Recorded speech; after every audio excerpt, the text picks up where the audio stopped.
अपने राज्य के दूसरे वर्ष में नबूकदनेस्सर ने ऐसा स्वप्न देखा जिससे उसका मन बहुत ही व्याकुल हो गया और उसको नींद ना आई।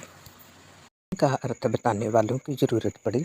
ढिंढोरा पिटवाया गया पर कोई ऐसा ज्योतिषी, तांत्रिक या भावी कहने वाला ना मिला जो उसके सपने का अर्थ बता सकता था। वह बहुत ही व्याकुल हुआ और उसने इस बात का ऐलान कर दिया कि जो भी कोई राजा के स्वप्न का अर्थ बताएगा उसको राज्य में से बहुत सारे अधिकार मिलेंगे, सम्मान मिलेगा।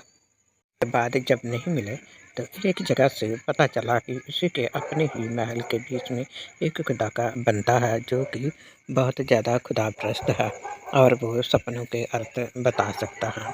वो उस महल में ही था और उसको राजा की व्याकुलता का पता चला कि राजा जो है वो काफ़ी व्याकुल है, उसके सपनों का अर्थ बताना ज़रूरी है।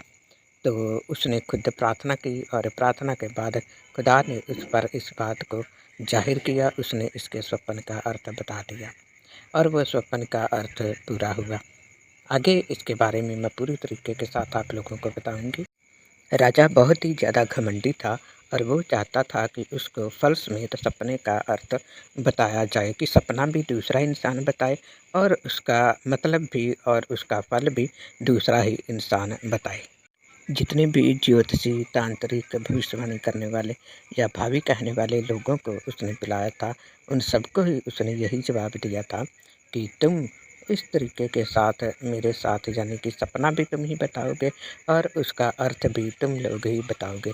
लेकिन कोई भी नहीं बता सका और एक खुदा के दास ने इसके बारे में बताया। राजा बहुत घबराया हुआ था और वो झुंझला कर बोला और बहुत ही क्रोधित होकर बाबुल के सब पंडितों के नाश करने की आज्ञा दे दी। ज़्यादा क्रोध जो होता है वो घमंड को जाहिर करता है, क्योंकि ये घमंडी की सबसे बड़ी एक गुण होता है। उसके हिसाब से जो गुण होता है कि उसके अंदर अगर घमंड है तो वो क्रोधित बहुत ज़्यादा होता है। उसको यही होता है कि जो कुछ भी उसने बोला है वो एकदम से पूरा होना चाहिए। तो इसी तरीके के साथ खुदा के दास दानियल नबिया खुदा का बहुत ही प्रिय दास है। जब उसको पता चला तो उसने इस तरीके के साथ राजा को बोला कि राजा इस तरीके के साथ ना करे। दानियल राजा के महल में अंदर चला गया और दानियल ने भीतर जाकर राजा से विनती की कि उसके लिए कोई समय ठहराया जाए, तो वह महाराज को सपन का फल बता देगा, क्योंकि दानियल को परमेश्वर के साथ, खुदा के साथ बातचीत करने का समय चाहिए था और दानियल के साथ और भी खुदा के लोग थे जो कि सच्चे भक्त थे और उन सब के लिए ही ये समय ज़रूरी था। और उन्होंने उसके बाद उस समय को ठहराया और दानियल ने और उसके साथियों ने खुदा से प्रार्थना की और प्रार्थना के बीच में खुदा ने उसको इस सपने का अर्थ बताया और वही अर्थ दानियल ने राजा को बताया। अब वो सपना कैसे पूरा हुआ, स्वप्न भी मैं बताऊंगी आप लोगों को और स्वप्न का अर्थ भी बताऊंगी।